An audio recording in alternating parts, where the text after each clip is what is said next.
분석가님 하는 일 간단하게 그냥 설명해 줄 수 있어요? 네, 저는 데이터를 매출적인 측면과 네. 사용자의 액션적인 측면들을 통합을 해서 사람들이 어떻게 사용을 하고 있는지, 그리고 실제로 매출이 어떻게 바뀌고 있는지, 뭐 요인 같은 것들 파악을 하는 그런 업무를 하고 있습니다. 이 직업을 언제부터 가지게 된 거예요? 시작은 데이터 엔지니어로 시작을 했고, 데이터 분석으로 넘어온 건 이제 한 2년 돼가고 있죠.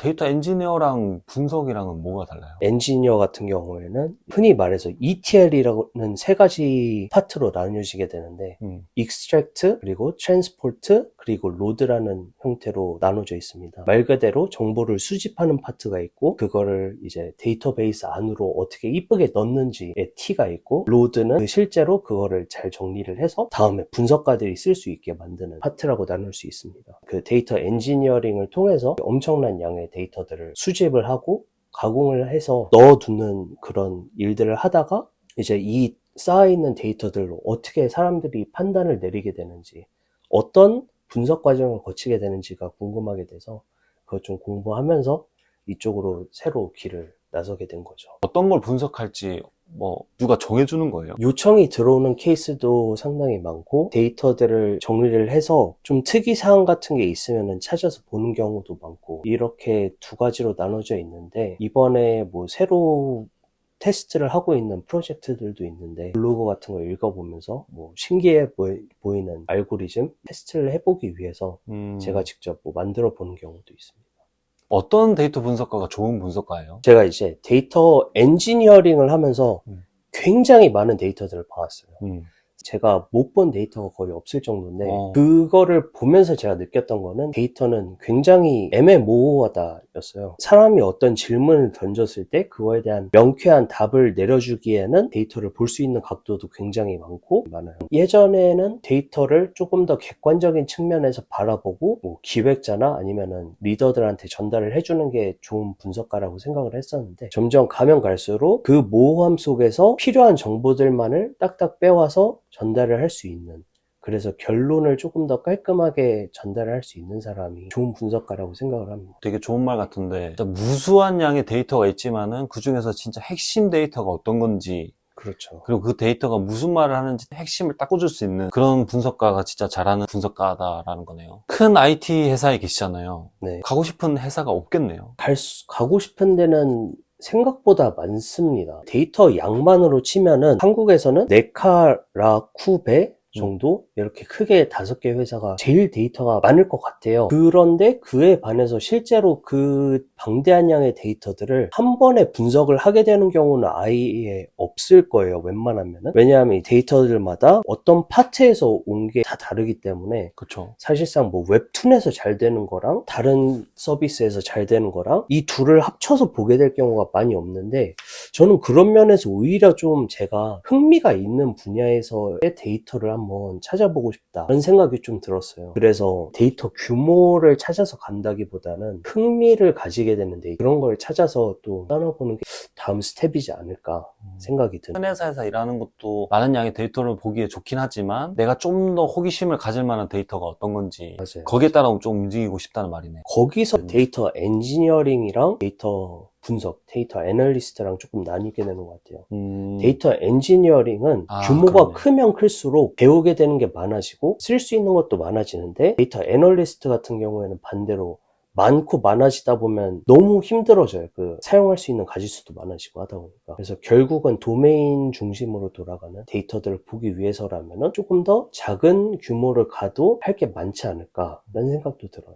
이직도 그렇고 신입 입사도 그렇고 분석가님과 같은 데이터 업무는 본인의 역량을 어떻게 표현할 수 있어요? 보통 데이터 분석을 하면은 가장 처음에 접하게 되는 페이지가 이제 캐글 같은 데서 사용하는 내용량 데이터들, 가장 대표적인 걸로 타이타닉 데이터 같은 거 있거든요. 거기 웹사이트 가보면 네.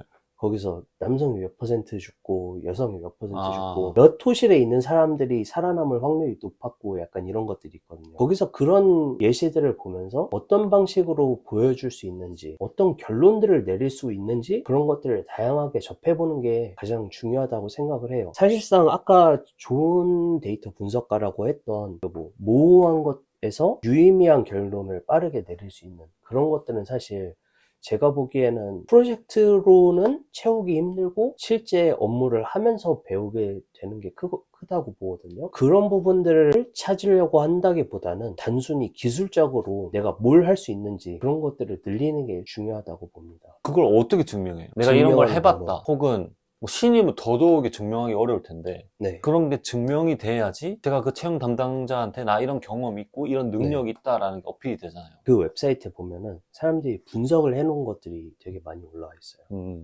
그걸 이제 그 데이터셋으로 하면은 당연히 비슷한 결론이 나오겠죠. 왜냐하면은 거기에 있는 것들은 사실상 업계에 있는 전문가들이 만들어 놓은 거기 때문에 그걸 보고 따라를 하되 자기 포트폴리오는 이제 자기가 좋아하는 도메인들 있잖아요.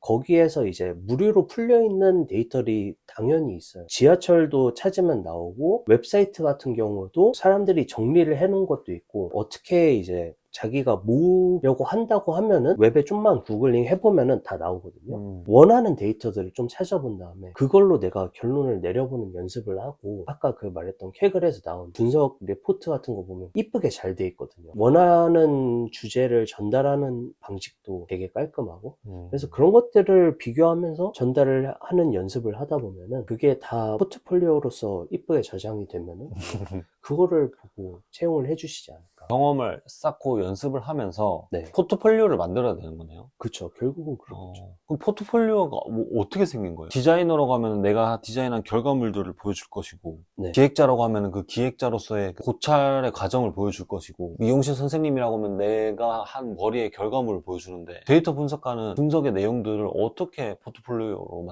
만들어요? 일종의 파워포인트 같은 느낌으로 보여주는 거죠. 내가 어떤 데이터셋을 갖고 왔는지 어떻게 가져왔는지를 처음에 쓰고 증명을 하고자 했던 목표를 밑에 적는 거죠. 원본 데이터에서 내가 어떻게 이런 결론에 도달하기까지 어떤 과정들을 겪었는지를 써주면서 마지막에는 분석 내용 어떤 결과들이 이렇게 나왔고 뭐 가장 간단하게 뭐 파이 차트라던가 그냥 그래프라던가 뭐 이미지들을 같이 첨부를 해주면서 증명을 해줄 수 있는 거죠. 포트폴리오로 보여주되 사고의 흐름을 좀 이해할 수 있는 장표를 찍어내야 된다는 거네요. 네, 맞습니다. 본인이 채용 담당자가 됐어요. 네. 뭐 면접관이나 능력은 이미 포트폴리오나 뭐 자기소개서로 증명이 된 것 같아. 많은 데이터 속에서 유의미한 결과를 찾아낼 수 있는 사람이고 사고의 흐름이 훌륭하다. 그런 사람들이 있는데 이런 사람이 이런 능력이 있어야 좀 같이 일하는 동료로 뽑을 수 있을 것 같다. 뭐 어떤 게 있을까요? 뭐 커뮤니케이션 능력이 좋다든지 운동을 잘한다든지 뭐 여러 가지가 있을 것 같은데. 당연히 커뮤니케이션 능력이 굉장히 중요한 것 같고요. 뭐 설득을 얼마나 잘할 수 있는지 이런 부분에서 조금 질문을 던져보면은 조금 더 판단하기 쉬워지지 않을까라는 생각이 좀 들긴 하거든요. 폴리오에서 분석을 해놓은 게 있을 거고 반대로 생각을 해서 뭐 이렇게 분석을 했지만 너는 이런 반대쪽으로 생각을 해보면은 다른 원인에서 이 결과가 나왔을 수도 있다 라는 식으로 얘기를 하다 보면은 다양한 각도에서 데이터를 볼 수 있었던 사람이고 데이터셋을 고른 이유 잘 설명할 수 있다면은 친구를 뽑지 않을까 싶네요. 포트폴리오에 반영이 되어 있는 결과물이 얼마나 내 것으로 만들어져 있고 잘 그렇죠. 소구가 되었는지를 검증을 하는 거네요. 그 외에 중요한 건 이제 커뮤니케이션 능력. 그렇죠. 회사에서 근무를 하면서 보람찬 일들이 몇 번 있었을 것 같아요. 어떤 경우에 가장 좀 보람차세요?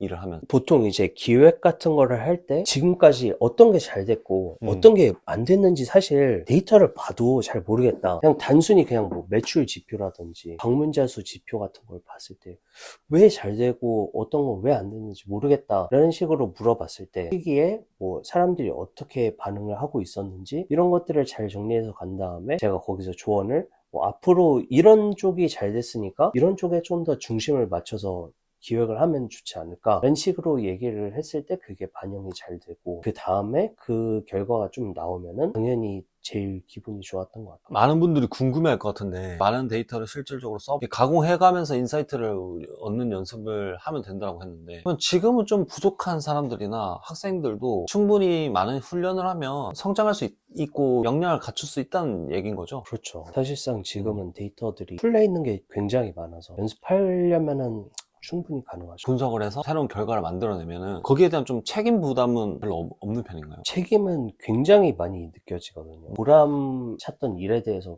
여쭤보신 것처럼 이렇게 해서 결과를 냈을 때 기분 안 좋은 거는 액션이 전혀 안 취해졌을 때고 그 다음으로 안 좋은 거라고 하면 당연히 결과가 반대로 안 좋게 나온 거가 되는 거죠. 그런 면에서 보면은 맨 처음으로 돌아와서 모호한 곳에서 결론을 내려주는, 그래서 힘든 게 많죠. 결론을 내리려면은 누구든 내릴 수 있는데 그거에 대한 확신을 갖게 되기가 굉장히 힘든 게 단점이죠. 7년차 데이터 분석가이고 현재 국내 IT 대기업 데이터 분석가로서 데이터 분석가의 꿈을 가지고 있는 분들에게 좀 조언을 해준다면 네.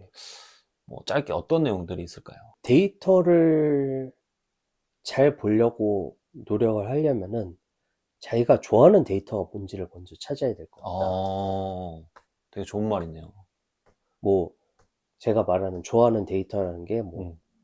어떤 형태로 저장되어 있는지 이런 게 아니라 내가 좋아하는 분야에 있는 데이터.